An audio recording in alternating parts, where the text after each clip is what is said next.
I used to think that once a patient goes to doctor with pain and symptom, the doctor takes them seriously, they're given due consideration and provided treatments. Well, unfortunately, this is not always the case, especially if the patient is racialized, indigenous, or has mental or intellectual impairments. In April 2018, David Punton was admitted to Toronto Humber River Hospital with severe pain in both legs and inability to walk.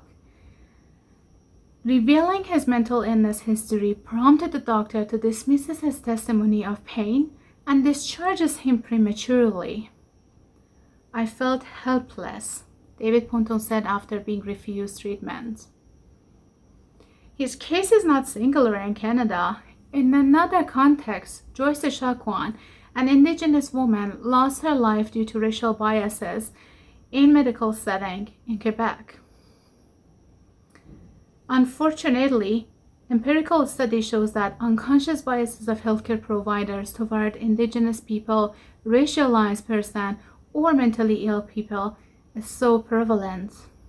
Yet this research has failed to address how these biases work in application.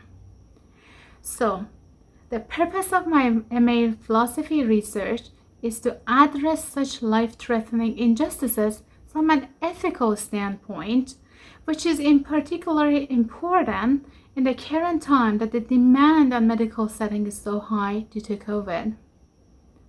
I approach such incidents as a form of injustice called testimonial injustice, drawing on what conceptualized by philosopher Miranda Fricker as a unique form of injustice, that the testimony of a speaker is being dismissed due to arbitrary characteristics of a speaker such as race, mental health, or other societal stereotypes.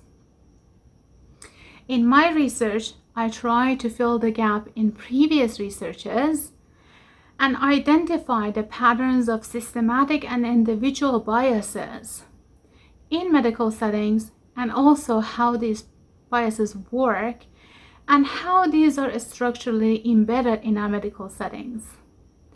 The goal is to find the policy to remedy such detrimental and grave injustices in our society.